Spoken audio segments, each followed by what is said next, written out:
tayo po ay tumayo upang basahin ang pagbasa ng salita ng Diyos.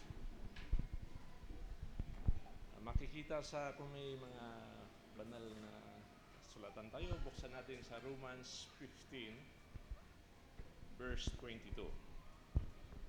Kaya't madalas naman napigil ako ng pagparian sa inyo. Pagpalain ng Diyos ang pagkabasa ng kanyang salita. Tayo po ay makakaupo na.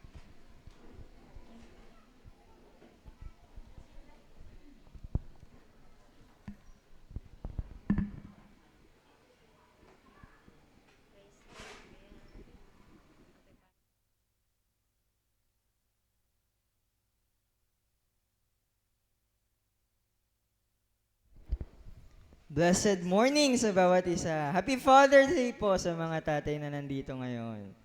At sa mga pangarap pang maging tatay. At nagpipray pa na hindi ko na lang po ba?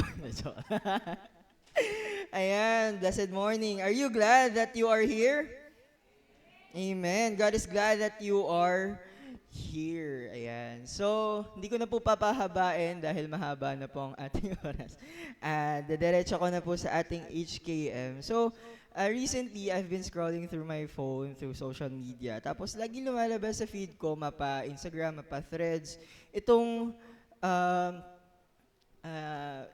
ano na to, quote na to, content na ito. Ang sinasabi niya, one day, you will see the side of church that isn't beautiful.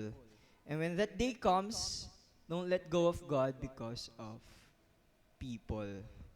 So, I believe si Lord, nangungusap siya talaga, no? Kasi, paulit-ulit siyang lumalabas sa aking news feed, sa aking For You page, social media, no? At somehow, made me realize yung status ng ating church. Meron bang tayong ganitong experience as a church? No? So, please bear with me because this is not gonna be an easy topic for me to discuss. Maaring may iba na matamaan, no? Pero, word ng Panginoon ito, no? So, yun yung truth. At si Lord yung nangungusap. At ginagamit lamang po ako ng Panginoon para ibahagi, i-share itong word na. So, when people leave the church, kasi most of the time, parang, so there's a quotation that says, people come and go. People come and go. But I believe, as a church, that shouldn't be a norm. Hindi dapat siya maging normal. Na you just come and you go.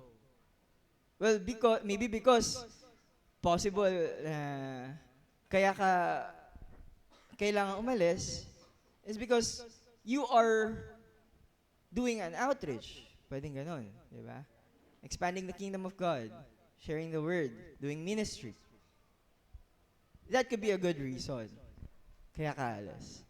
Pero, most of the time, that is not the reason kung bakit umaalis ang mga tao.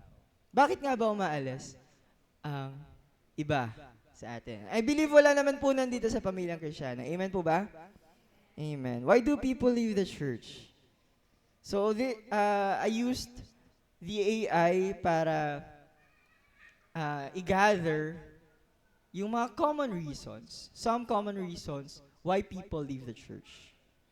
So una, sometimes when they were hurt by a leader or a member, no, umalis na sila agad. Yun yung kanilang nagiging parang response doon sa hurt nila. Minsan, offense or unresolved conflict, mga disagreement with leadership or direction. Doon muna tayo sa unang tatlo. People can be hurt. People can be offended. That is the nature of human. But then, si Lord, meron siyang resolution sa kanyang salita, di ba?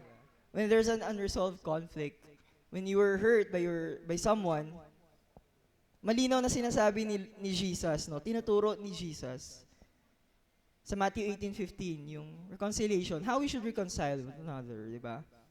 So, sabi, if your brother or sister sins, go and point out their fault just between the two of you. If they listen to you, you have won them over.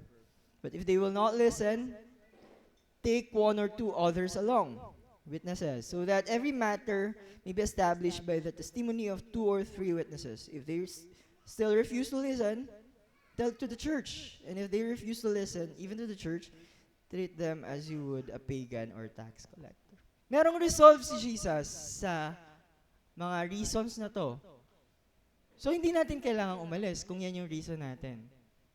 Kung nasaktan ka man, ng kung sino man, kausapin mo yung tao na nakasakit sa'yo.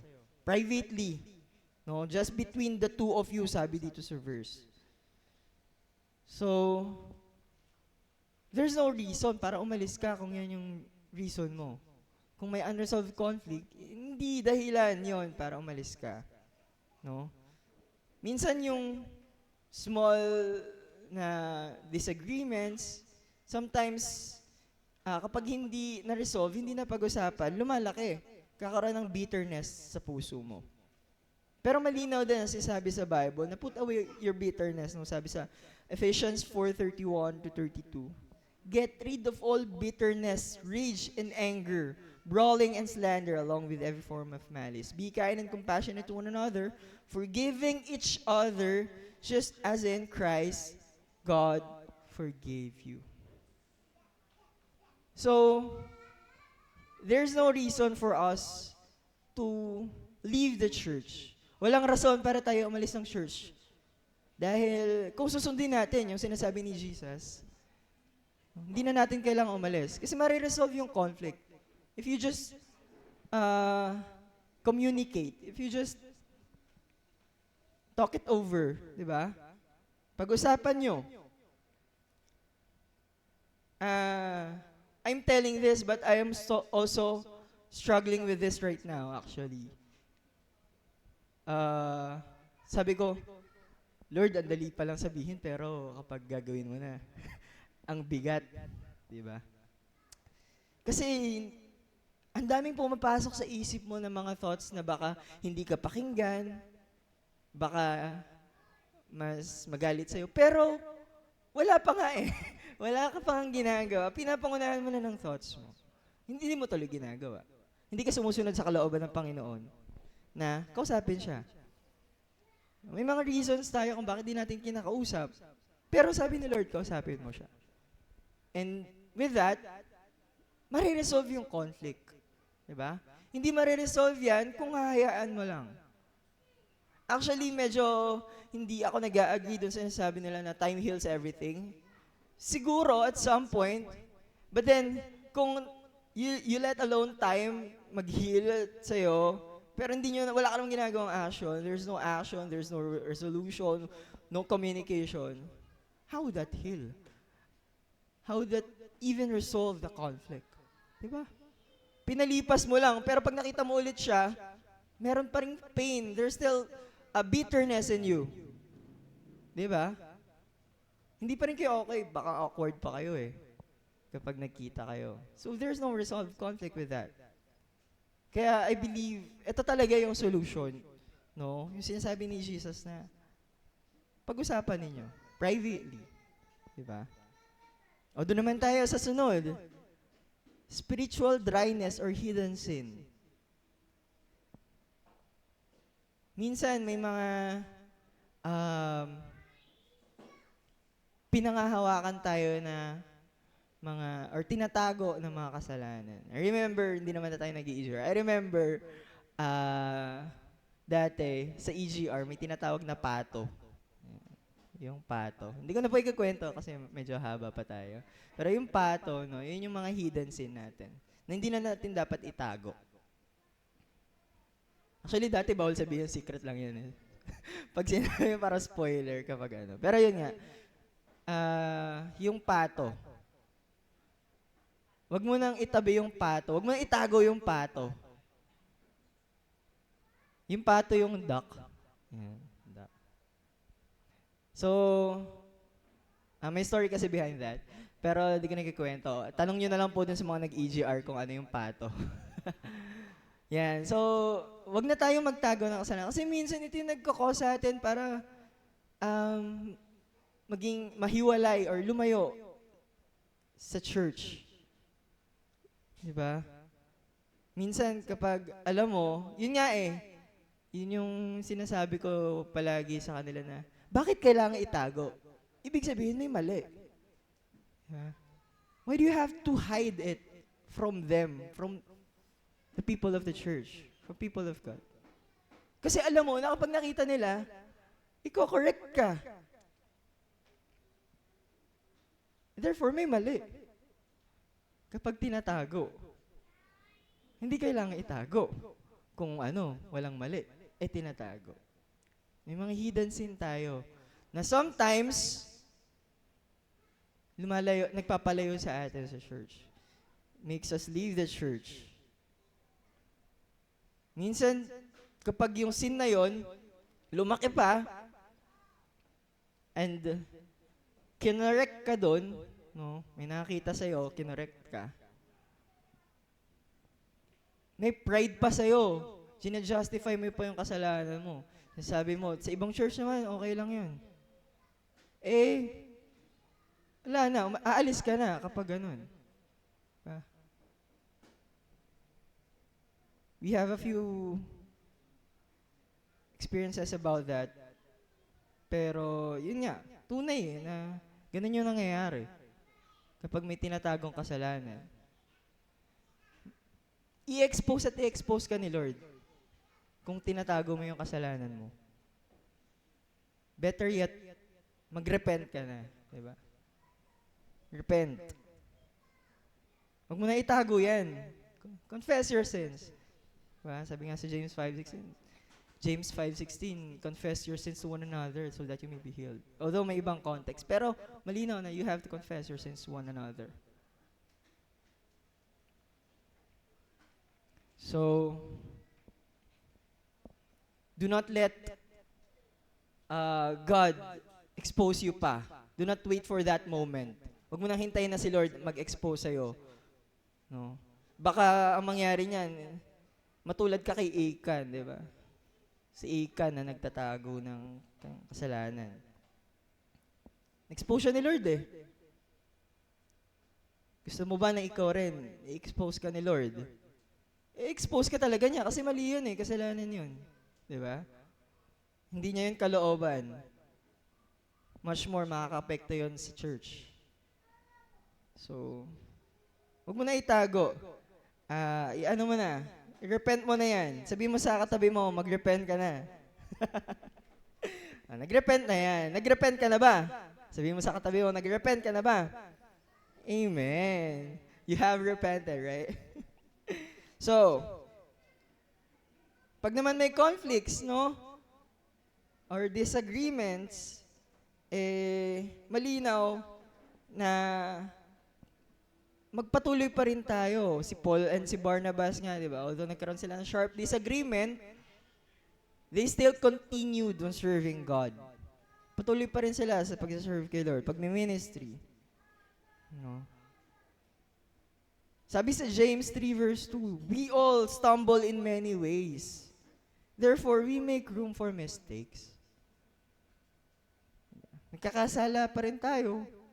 Nagkakamali. May pagkukulang, may mga weaknesses tayo. So we make room for mistakes. There's no reason for us to leave the church. Diba? Bumabalik lang ako ulit dun sa una kasi mga hindi ko na-mention. So, hindi rason. There's no reason for us to leave the church. No? Ang lagi niyang reminder sa akin ni Pastor Jovi, no? Iba-iba talaga ng maturity ang mga Kristiyano. May iba-ibang maturity. So, you have to consider that. Baka hindi pa siya mature sa ganung aspect. Which in case, dapat mag-mature siya doon, di ba? Pero, yun nga hindi pare-pareho ng maturity So you have to understand, we make room for mistake. No? Hindi yung nagkaroon lang kayo na disagreement, aalis ka na. Diba? Going back dun sa spiritual dryness or hidden sin, no? We must, sabi dito sa Hebrews 2 verse 1, we must pay the most careful attention, therefore, to what we have heard so that we do not drift away. Minsan yung ating pagkukulang sa quiet time natin kay Lord, no? Minsan yun din yung nagiging reason bakit umalis ang isang Kristiyano sa church. Kapag spiritually dry ka, minsan mas nag-agree ka pa doon sa sinasabi ng mundo.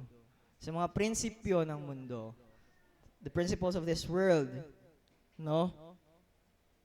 Kaya dapat, kung ano yung mga fini-feel mo sa isip mo, you really have to filter it out. If yung word ba ng Panginoon ay align doon sa principle na tinatanggap mo. 1 John 2:19, these people left our churches, but they never really belonged with us. Otherwise, they would have stayed with us. When they left, it proved that they did not belong with us. Mabigat to. Kasi, kung ikaw ay nagbabalak na umalis ng church, or, say for example, umalis ka ng church, ang sabi dito ni John, ni Apostle John, baka hindi talaga sila sa atin. Baka hindi talaga sila mananampalataya ni Kristo. Mabigat po yun. Kasi, if you are not with us, saan ka? Kanino ka? Di ba po? So, huwag kayong alis ng church. Amen po ba? Sabi mo sa katabi mo, huwag kang aalis, ha? Huwag kang aalis. Dito ka lang. No? Ito namang sumunod, relocation, life transition. It happens naturally, no? Tulad nung D-group leader ko, si Kuya Piwi. Nag-abroad siya for work, no? Si Sir Randy, he has to go abroad. So, he has to relocate sometime. Diba? He really has to leave his church, his local church, but nandun pa rin siya sa Church of God. Part pa rin siya ng body of Christ. He still goes to church. Diba? So, that is a reason na hindi naman masama. Kasi part pa rin siya ng body of Christ. Diba? And lastly dito, dapat pala hinuli ko yun, no? Last dito, loss of commitment. Hindi lang ito commitment sa ministry, commitment ito kay Lord. Because going to church is our commitment to God. Diba? Commitment mo yan kay Lord. So, hindi mo kailangang umalis. Pag umalis ka, kayo ni Lord mag-usap. No? Now, bakit pa hindi ba tayo dapat umalis? Ito yung mga reasons, diba? Mas patatagin natin bakit di tayo dapat umalis. Una, the church is God's family. We don't abandon family simply because relationships become difficult. Hindi natin iniiwan. For example, nagkaroon kayo ng away ng kapatid mo. Hindi ka naman aalis sa family because nag-away kayo, di ba? You're still family. Meron lang kayong disagreement, meron lang kayong conflict, pero you are still family and you don't leave your family, right? Hindi naman ganon. Hindi naman porket, babawa, kami ni ate, mag-away kami. Hindi na ako Gutierrez kapag ano. No, it's not like that. We don't abandon our family. And the church is God's family. We are part of God's family. Diba? We are children of God, John 1:12. No, sabi sa 1 Timothy 3:15, the church is the household of God. Household, the family. Ephesians 2:19, we are members of God's household. Sabi dito, consequently, you are no longer foreigners and strangers, but fellow citizens with God's people and also members of His household. We are member of His household. Family ka ni Lord. Imagine, you are part of His family. That's more than an opportunity para sa'yo. More than a blessing to be a part of His family. Tapos aalis ka? Di ba? Huwag ka nang umalis. And lastly, we need one another. No man is an island. Amen? Amen. No man is an island. So, we help one another. We care for one another. We encourage one another. No, sabi nga dito sa Hebrews 10:25, not giving up meeting together as some are in the habit of doing, but encouraging one another, and all the more as you see the day approaching. We encourage one another. Kaya tayo nagkikita-kita. O pag nakita mo ba yung katabi mo ngayon na encourage ka? Tingnan mo nga katabi mo na encourage ka ba pag tinignan mo siya?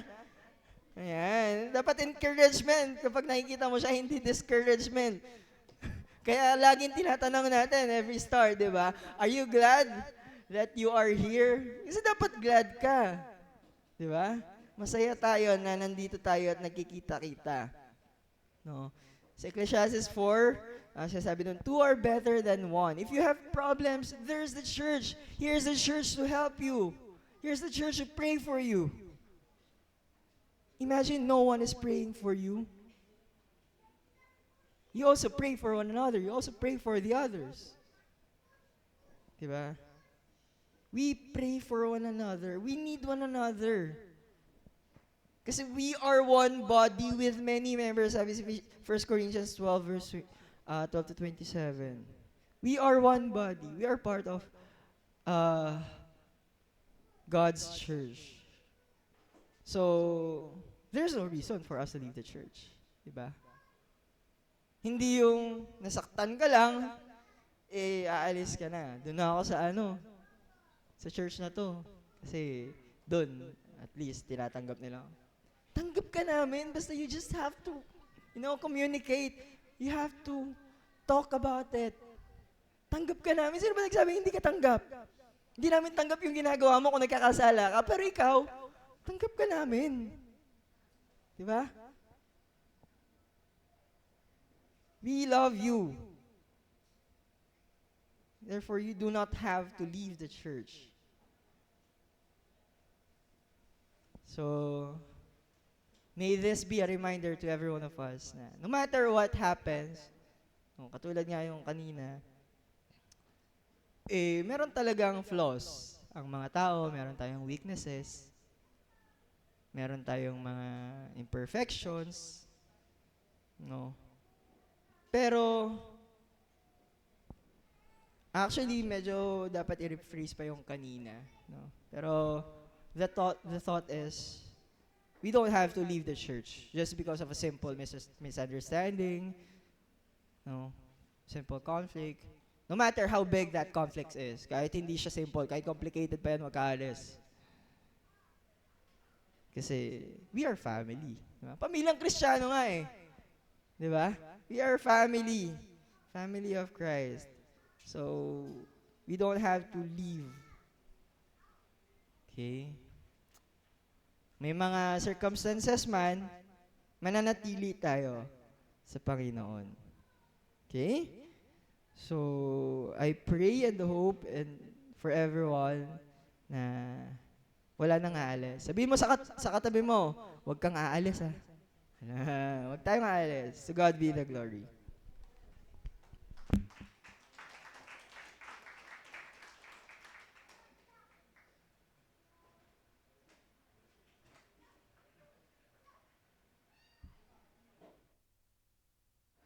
Amen. Praise the Lord.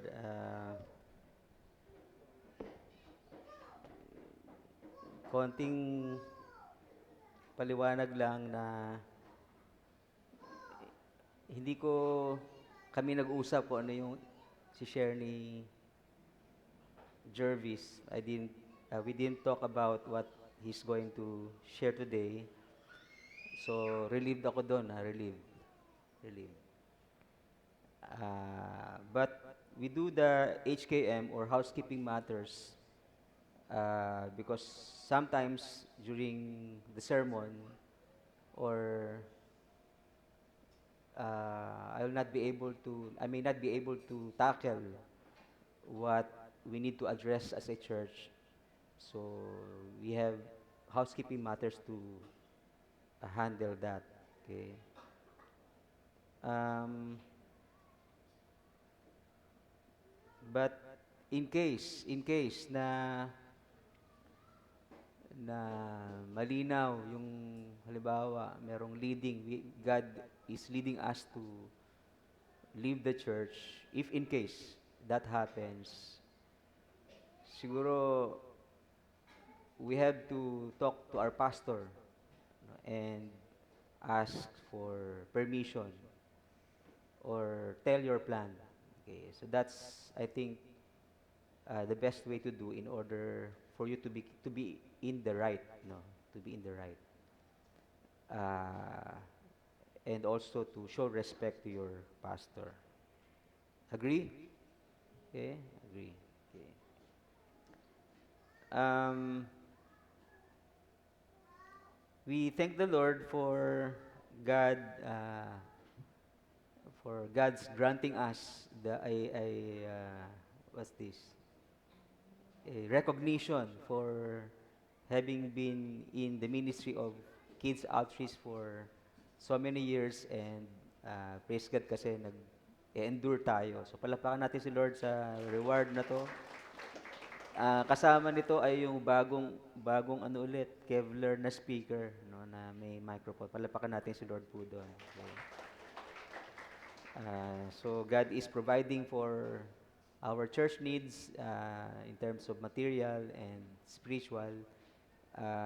Besides that, no, our partner in kids outreach, Metro Ministry or Metro World Child, is helping us in terms of snacks for children. For how many children is that every week? Around 1,000, no? Sa values formation, mga 1,400 children, no? They are granting us snacks for them, no? Or seasonal. Okay, seasonal. And also, they gave us the privilege of selecting kids from these children. How many children have foster parents? Less than 80 children, and these foster parents give gifts to these children, not only during their birthdays but during school days, or they give school supplies, groceries, and gifts for these children. So palakpakan natin si Lord po doon. Okay. Kagabi lang may pinunta kaming isang bahay na meron dong bata na may sponsor siya, so may mga groceries na pinibigay. Meron tinatawagan si Chichi, naririnig ko ng mga bata na ibibili ng sapatos ng kanilang sponsor para sa kanilang pag-aaral, no, shoes. So we thank the Lord for that. No. May isang estudyante na binigyan ng laptop. Tapos pinagbenta ng nanay niya. Kahit ganon, gracious pa rin yung sponsor. Nagbigay pa ng isang laptop ulit. Kung ibebenta siguro baka hindi ko alam ang gagawin niya. Kung MacBook yun, MacBook. So praise God for that. Okay. So happy Father's Day to our fathers here. Palakpakan natin si Lord sa ating mga fathers. Alam nyo, yung mga tatay natin, marami silang plano sa buhay. They have wonderful plans for not only for themselves, of course, but for their family. No? So we thank the Lord for our fathers. With regards to plan, mga plano natin sa buhay, okay, saan ba yun? Pala na buksan, ano? Siyempre, yung plano natin ay laging dapat naka-align sa Word of God. Amen po ba? yung mga plano ng ating mga tatay para sa kanyang pamilya, dapat lagi naka-align sa will ng ating Panginoon. Okay? Ang title ng ating message for this morning ay Our Plans and God's Will. How do they go together? You have a plan for your family, you have a plan for your future, your career, no? But how do you know if your plan and God's will go together? Okay, so that's our message for this morning. Balikan natin yung ating text, no? The Bible says, this is the reason why Paul said, I have so often been hindered from coming to you. Let's bow our heads in prayer. Heavenly Father, we thank you so much for this morning that we can once again hear from your word, Panginoon. We thank you, Holy Spirit, for being in our midst. You are our teacher and you are our guide in all truth. And I am only your instrument, Panginoon. I pray that you would teach us your will for our lives. We have plans of our own, but we want that your will be done in our lives, Panginoon. Help us to understand this truth. In Jesus' name we pray. Amen. Now, siguro, si Brother Harry, ngayon lang ngayon ka lang ba nakapag-scripture reading? O, pang ilang beses mo na to? First time? No. First time. Kung first time kasi, baka iniis ko, napaka-ikli naman ng verse na binigay sa akin. Tapos, I'm sure you would wonder, what is this part of the gospel? You read. Or what do we get from this verse? Right? Magandang tanong yun, di ba? Ano yung meron dito sa verse na ito? Bakit ito yung pinili ni Pastor na i-share sa atin? Is this a good news for us? What does Paul's plan have to do with our plan or God's plan for our lives? So, marami tayong pwedeng itanong sa verse na to, pero I want to tell you that this particular text is God's inspired word. Amen? It is God's inspired word. Perhaps you would wonder, what would be God's message for me in this text? But this is God's inspired word, meaning He has something to tell us from this text, even how much we don't appreciate this verse because this is not talking about Jesus Christ. Later on, we will understand or we will know how this would relate to the gospel. Okay. All right. Let's look at the background of this text. Romans chapter 15, verse 22. Una po,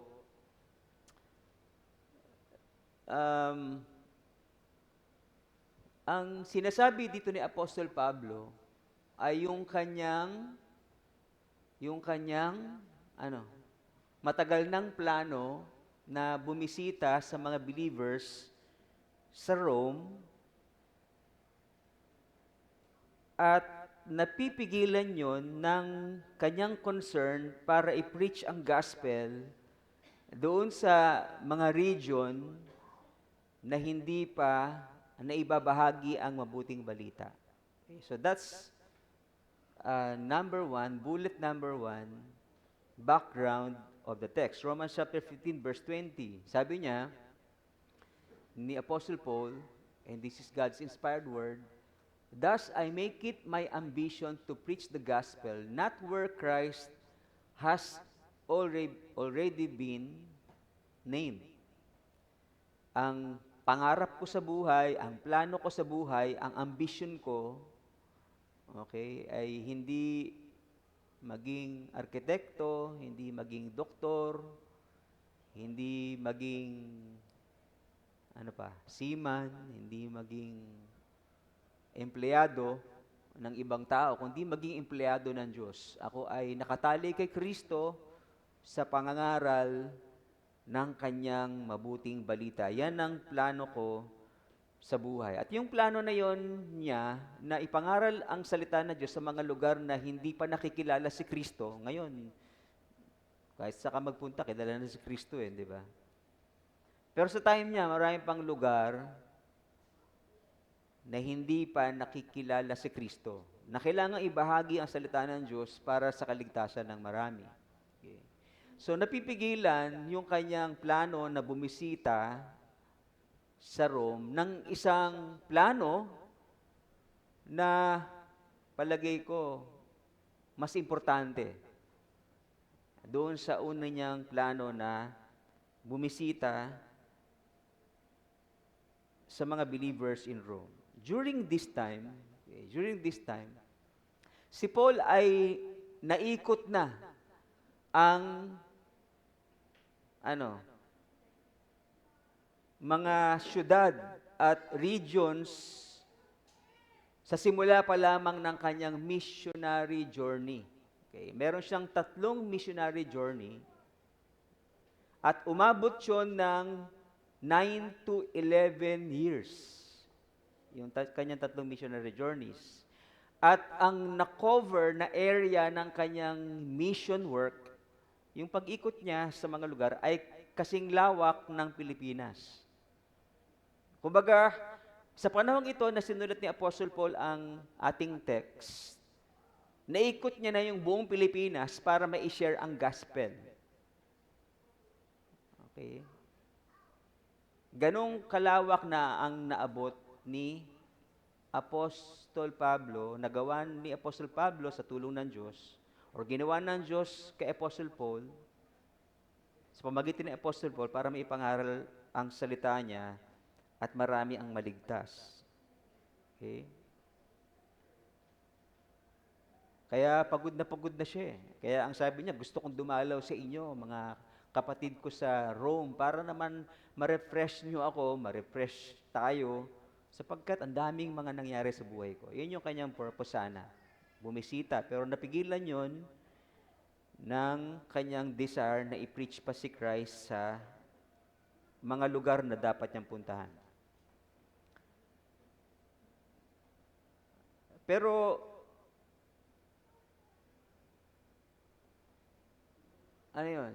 Yung long years na yun na pag-proclaim sa ating Panginoon sa malalayong lugar, kasama yung pain and sufferings at yung joys and tears na makita yung mga tao na liligtas,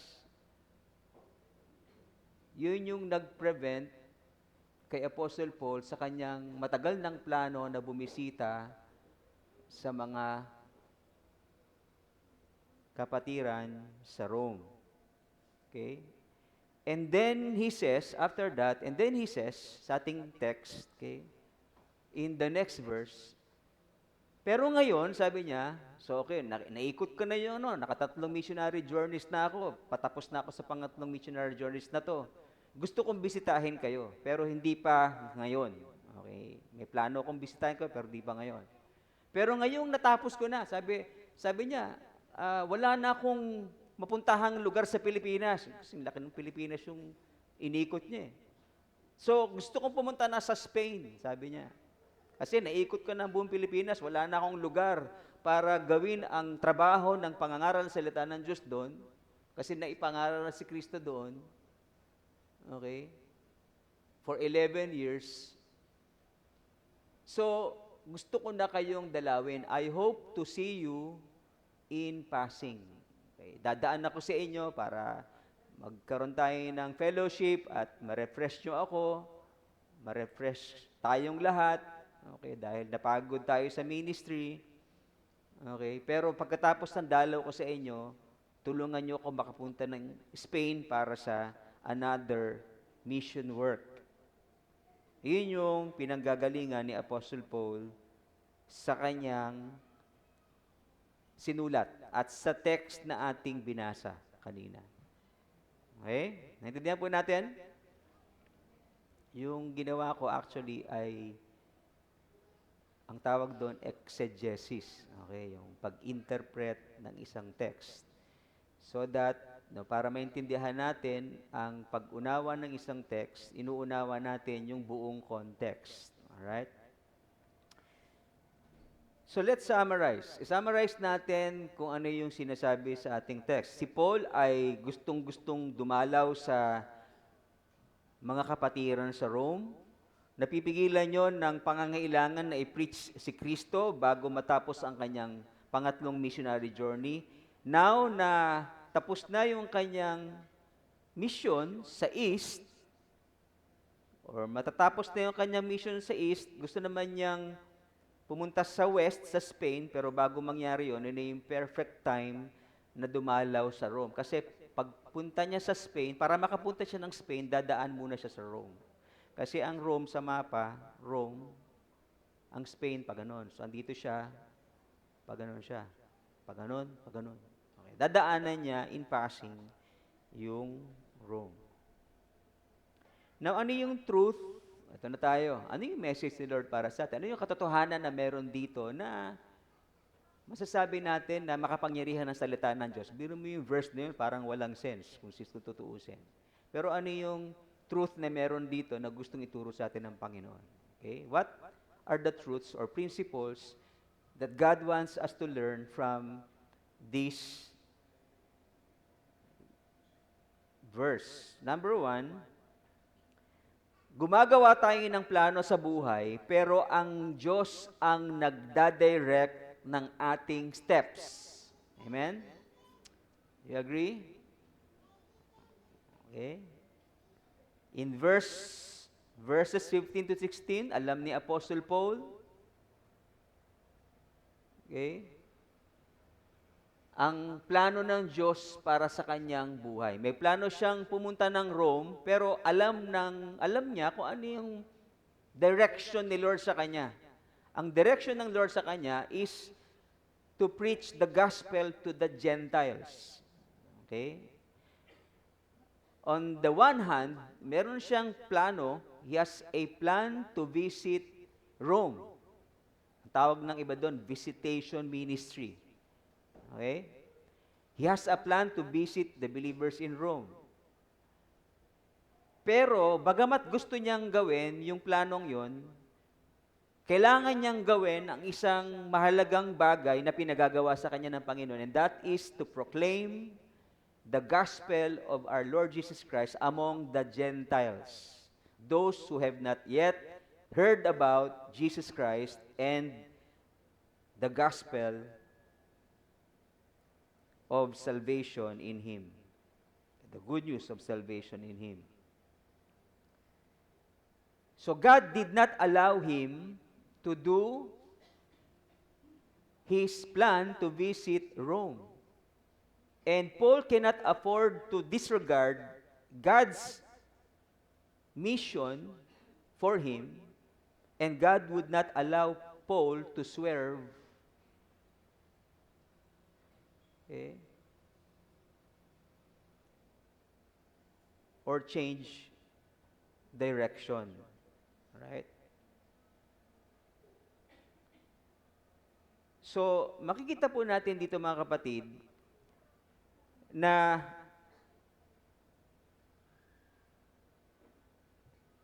si Apostle Paul, in order for him to follow God's instruction, he must set aside his visitation plan.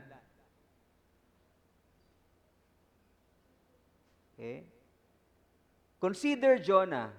Si Jonah, God directed Jonah to go to Nineveh to preach repentance. But Jonah had another plan. Ano yung plano ni Jonah? To disobey God and to go the opposite direction. Okay? But God did not allow Jonah to swerve or change direction. God let Jonah to be swallowed by a big fish and directed his steps. You see, we make plans, but it is God who directs our steps. Do you feel frustrated when none of your plans seem to be happening? Ayan ang message ni Lord sa atin. Di ba? Ang dami nating plano sa buhay, pero parang sa tingin mo, bakit hindi nangyayari yung mga plano ko na magaganda naman? Because God is directing you into something that you may not like, but it is God's will for your life. Hello? O merong mensahe si Lord, di ba? Sa isang text na parang akala natin walang dating.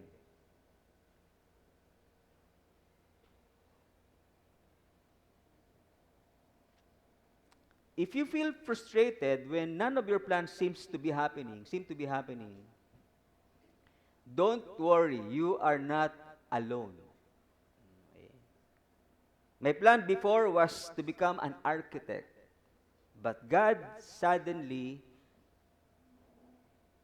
directed me into something else. And I think it is better because God called me to become a preacher, teacher of God's Word. My plans for children in my mind was for them, or at least one of them will study in the seminary. But God is directing them into something else. What are your plans in life? To study in college, but your parents could not afford it? To have a car, but until now you don't have one? To have a house, but until now you are renting an apartment or living with your family, your parents? To have a family of your own, but until now you are still single? Do you feel frustrated that none of your plans seem to be happening? Napo-frustrate ka ba pagka ang dami-dami mong plano tapos hindi niya nangyayari? Siguro marami tayong kabataan na gustong yumaman. Nung kabataan tayo, siguro hanggang tayong yumaman pero hindi nangyari. Do you feel frustrated? Do you question God? Akala ko ba maganda yung plano mo sa buhay ko? Pero bakit ganito lang kami kahirap, naghihirap sa buhay? So, siguro magandang itanong, what do you do when your plans do not seem to happen?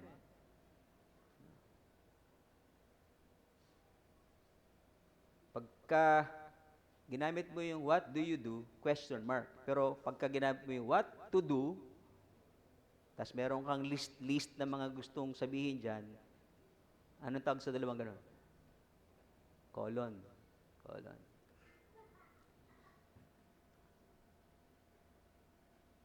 So, anong gagawin natin pag yung mga plano natin ay parang hindi nangyayari? Number one, well, understand that God has the last word. Ano yung sabi sa Proverbs 16:1? We make our own plans, but God has the last word. Pinili ko yung translation ni Good News Bible kasi ang hirap intindihin nung sa iba. The answer of the tongue is from the Lord.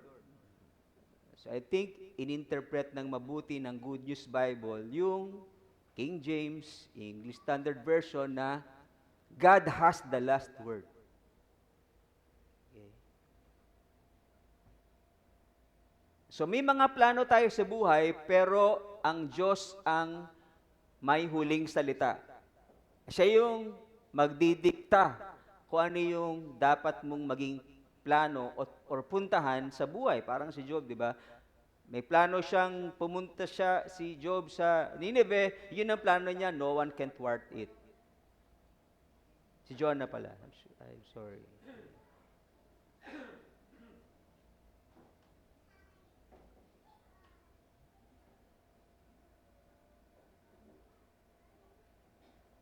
So, while we make plans and decisions in life, God's last word or will shall prevail. Okay? Bagamat meron kang plano sa buhay, ang plano ng Diyos ang mananaig sa buhay mo. Naintindihan mo ba yun? Tanongin mo yung katabi mo, ano yung plano mo sa buhay? Tanongin mo, ano yung plano mo sa buhay? Tapos sabihin mo sa kanya, alam mo ba, hindi yung plano ng Diyos ang mananaig, hindi yung plano mo. Okay? Sapagkat siya, sa kanya ang last word. Si Pablo, meron siyang plano noon, di ba? Paul's plan, when he was still an enemy of the church, was to arrest Christians and make them prisoners. That was Paul's plan when he was yet an enemy of God and His church. But God has the last word. God's plan prevailed over Paul, and Jesus stopped him from accomplishing his evil plans and also changed his life. You see? May plano si Pablo na atakihin ang church, ikulong yung mga Christians. Pero yung plano ng Diyos ang mananaig kasi God has the last word. Ako natin? So if your plans don't seem to happen, remember that God has the last word. His plans or God's plans shall prevail over yours. So give in to God's perfect plan. Mag-yield ka na. Lord, parang hindi nangyayari yung plano ko. Ngayon naintindihan ko na ikaw ang last word. Ano ba yung plano mo sa buhay ko? Kung ito yun, tatanggapin ko ng maluwag sa aking puso. Ay, si Ate Mina, matagal na tinanggap na noon araw na hindi na siya. Dati, meron kaming mga tatay ko, niipon kami pagka December 25. Tapos meron kami mga parang prayer. Tinatanong kami, ano prayer mo? Dati gusto pa ni Ate Mina mag-asawa, pero may time na parang okay na ako, kontento na ako, sabi niya. Di ba? Yun yung nasa isip niya, pero God has another plan for her. Di ba? Kita mo naman, si Harid, talagang alagang-alaga si Ate Mina. Di ba? Haplos na haplos.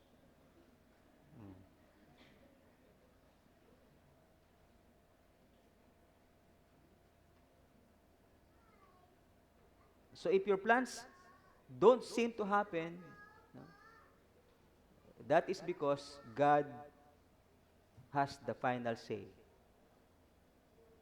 Right? So, pangalawa, what to do when your plans don't seem to happen? Trust the Lord's direction. Di ba?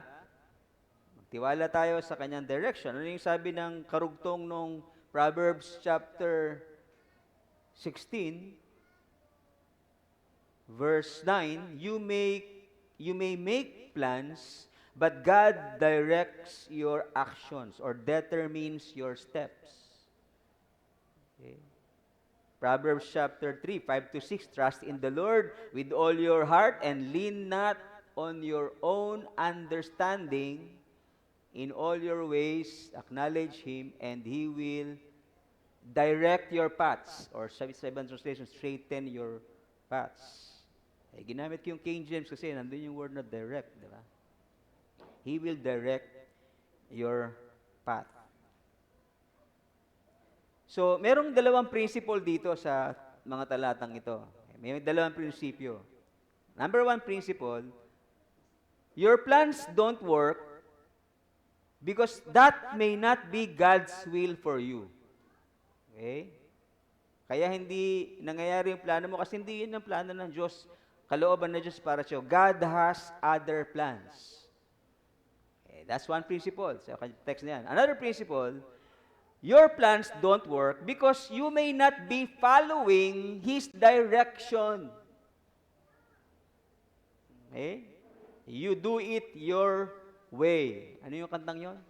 I did it my way.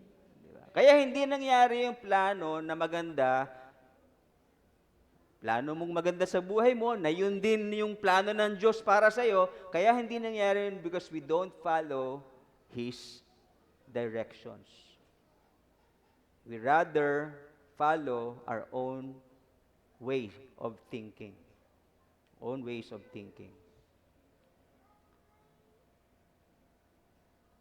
So, ang maganda, tanungin natin si Lord, Lord, ano ba ako dito sa dalawang yun? Kaya ba hindi nangyayari yung plano ko kasi hindi yun yung will mo para sa akin? O kaya hindi nangyayari yung plano ko kasi hindi ako sumusunod sa pinapagawa mo sa akin? Tandaan po natin, are we following? Yung mga senior, palagay nyo, may plano pa ang Diyos sa buhay nyo? O may plano pa ba kayo sa buhay nyo? Siguro yung ibang mga senior dito, ang plano umikot sa buong mundo. Kaya lang, God has another plan. Ikaw na lang iikot. Hindi, wala kang pera di ba? Ikot ka sa buong mundo, naikot mo, di ba?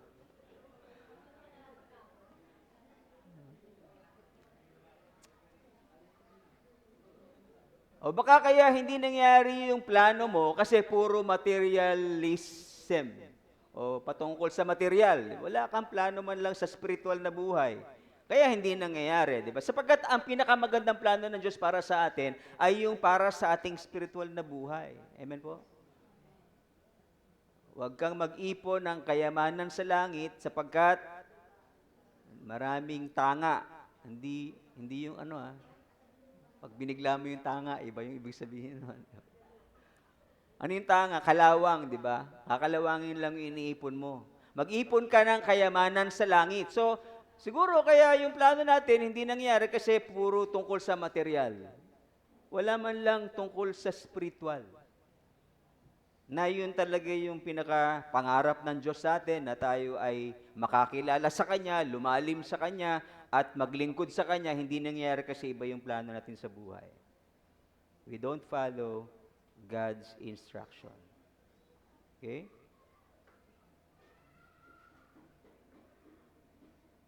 May warning dyan. Warning. Ano yung warning? Ano yung warning? Nawala. Ano yung warning? Swerving, pagka ikaw, lumihis ka dun sa direksyon ng Diyos, it may cause you trouble. Anong gusto mo? Yung sarili mong paraan, yung plano mo, pero ang patutunguhan nun ay trouble para sa consider Job, di ba? Si Job, maganda na yung plano sa kanya ni Lord, pero iba pa yung plano niya. Ano nangyari sa kanya? Trouble. He chose to go another way. God wants him to preach the gospel or repentance to Nineveh, but he wanted to go the opposite. So, he went into trouble. Kung gusto mo na labanan kung ano yung plano ng Diyos sa buhay mo, it will cost you trouble. Kakainin ka ng isda. Gusto mo yun? Dapat ikaw ang kumakain ng isda, di ba? Ikaw ang kakainin ng isda.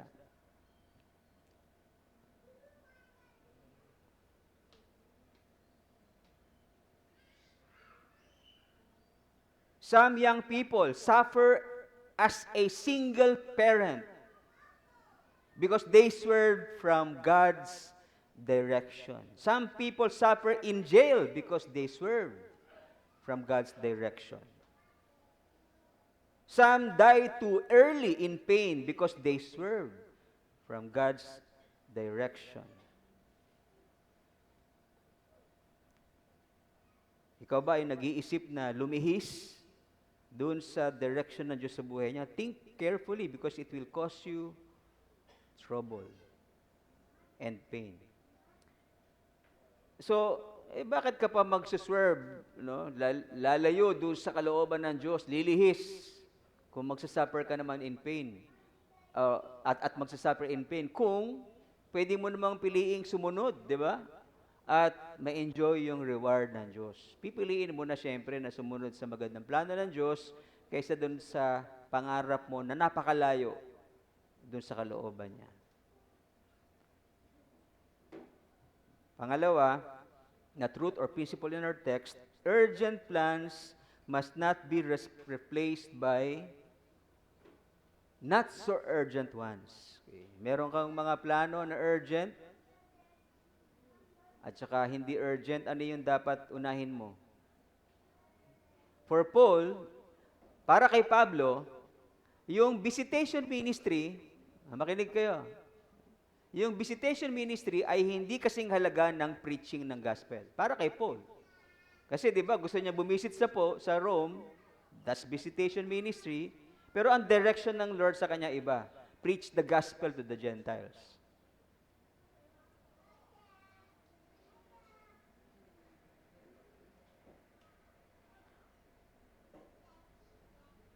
Paul considers visitation important but not so urgent. He considers preaching as very urgent and his major task at that time. He did not prioritize visitation and compromised preaching. Okay? Hindi niya inuna yung visitation para maiisang tabi yung preaching. The principle here is that visitation can wait and there's a good reason to delay it. Paul must finish what God has directed him to do.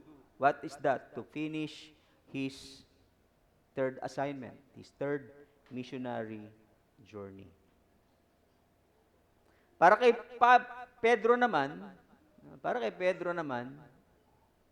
ano yun? Ang pagtulong sa mga mahihirap sa panahon niya ay hindi kasing importante ng prayer and word. Bakit? Ano ba nangyari sa time niya? Di ba siya yung nag-aasikaso sa mga mahihirap? Pinapakain niya yung mga balo. Kasama ng ibang mga apostoles. Sila yung gumagawa noon. Tapos napansin niya, nakakalimutan na natin ng prayer and word.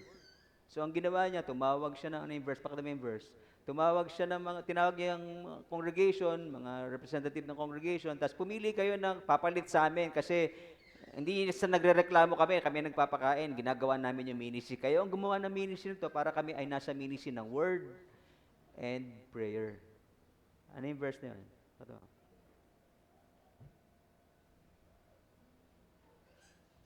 Yan, di ba? So, therefore, brothers, speak out from among you 7 men of good repute, full of the Spirit and wisdom, we will appoint to this duty. But we will devote ourselves to prayer and to the ministry of the word. So Peter was not saying that helping the poor is not important, okay? But it's not what he sees as his priority. Right? May iba namang gagawa nun, ipasa na lang sa iba.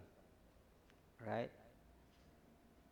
So Peter considers helping the poor as important but not as urgent as his ministry in prayer and the word. The principle is that other tasks, tulad ng ministry to the poor, can be delegated to others in order to accomplish what God wanted Peter to do urgently.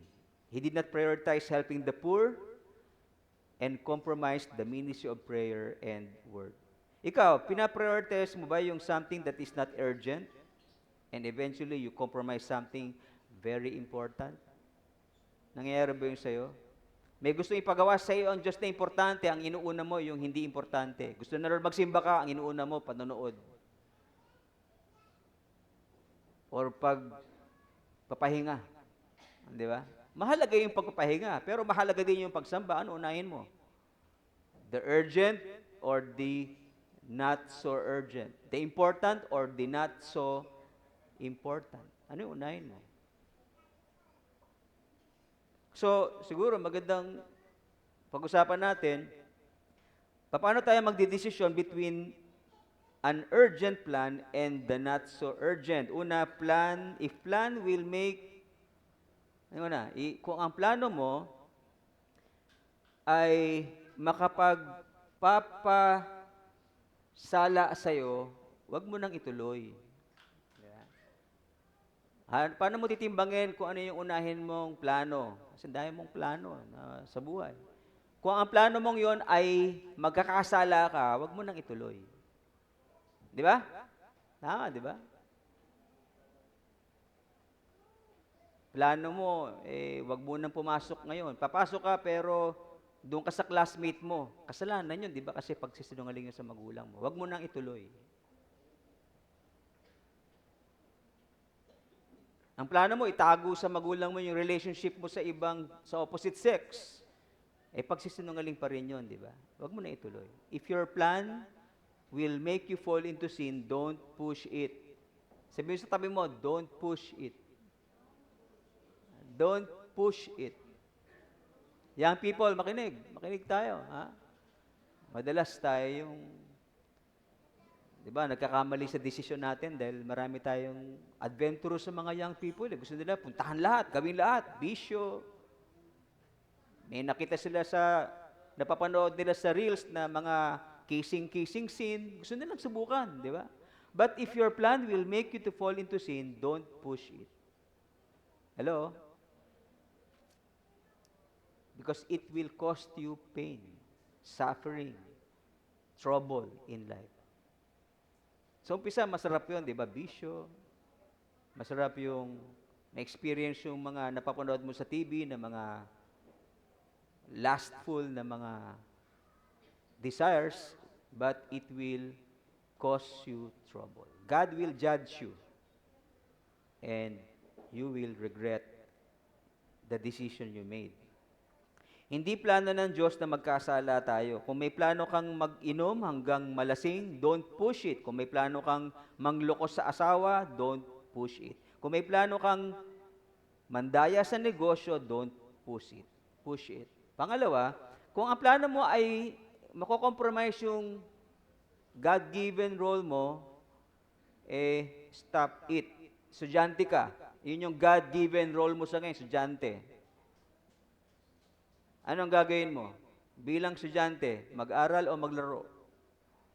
May iba kaya walang magandang future kasi binigyan ng Lord ng pagkakataong mag-aral, God-given role to become a student, they did not study well, but rather, they cut off their classes and played games, and so, what happened to their future? Nahihirapan sila, di ba? Makakasurvive naman, pero nahihirapan. Yung parents, ang God-given role sa atin ng Lord ngayon ay maging magulang. So ano yung priority mo? Ano yung unahin mo? Pamilya o kaibigan? Maraming nawasak na pamilya dahil inuna yung kaibigan, bisyo, sugal. Nasira ang pamilya. Pangatlo, if a plan or your plan will make you productive, go for it. Di ba? Kung dahil sa ginagawa mo, kumikita ka, go for it. Kung dahil sa ginagawa mo, nakakatulong ka, go for it. Panghuli, if your plan will please God, yun ang paprioritize mo. Doon ka magtitimbang. Ganon tayo magtimbang. Kung makakalugod sa Panginoon ang gagawin mong bagay, malulugod ng Diyos kung sasamba ka, di ba? Kaysa pumasyal, prioritize it. Malulugod ng Diyos kung maglilingkod ka sa Kanya. Prioritize it. Malulugod ng Diyos kung gagawin mo ang anumang kalooban niya, prioritize it. Pangatlo na panghuli, if it is God's will, He will make your plans into reality no matter the outcome. Ano ba yung plano mo sa buhay? Kung yan ang plano ng Diyos, papangyarihin niya ng Diyos sa anumang kaparaanan. Saan tayo nanggagaling? Si Paul,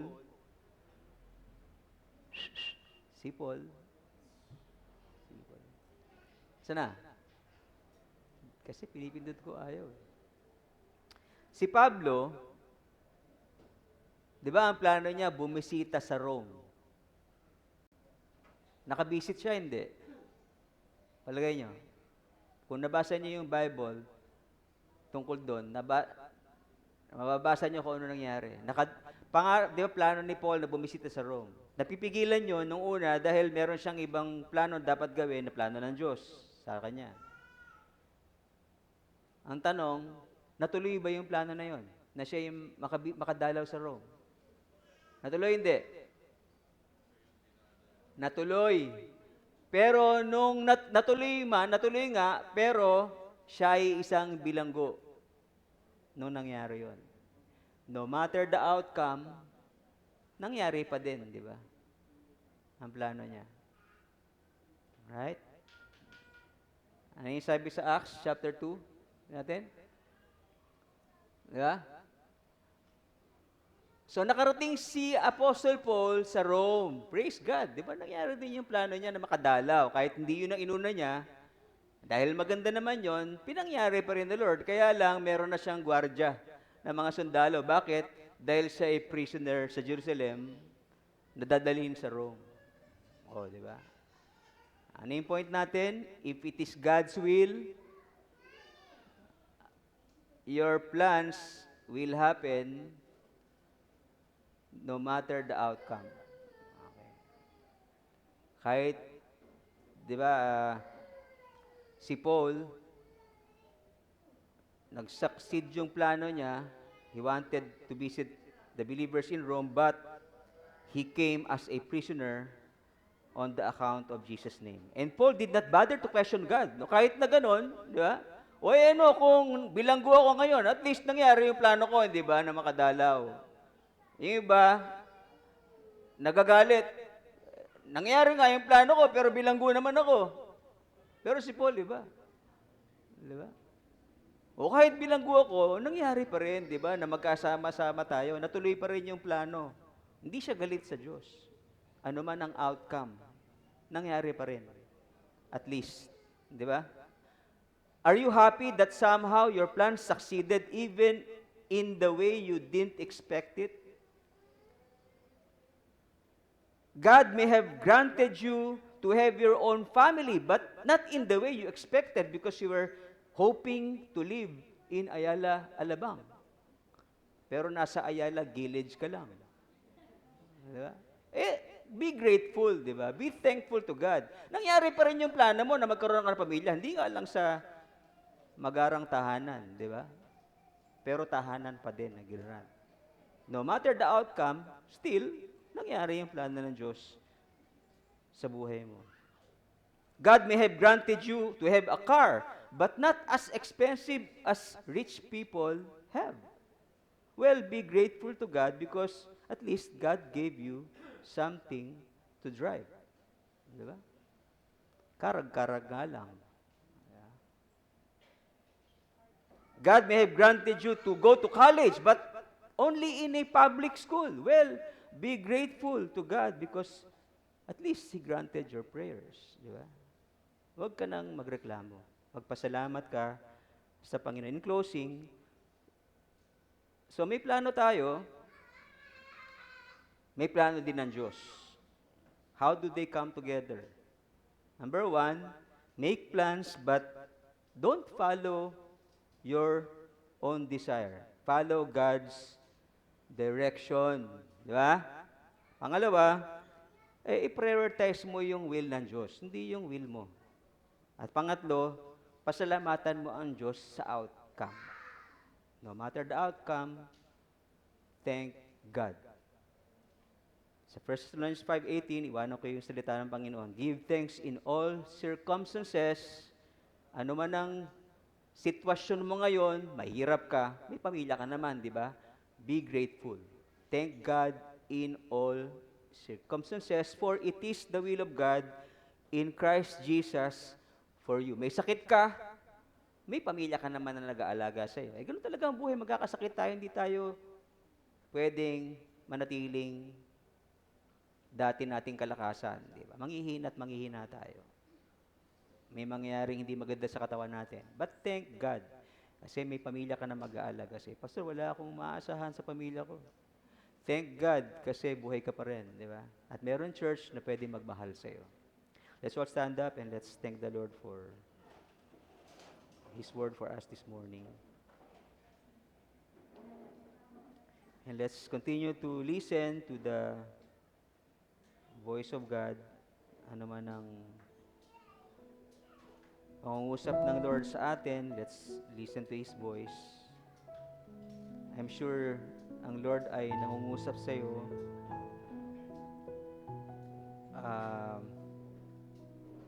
Makinig tayo sa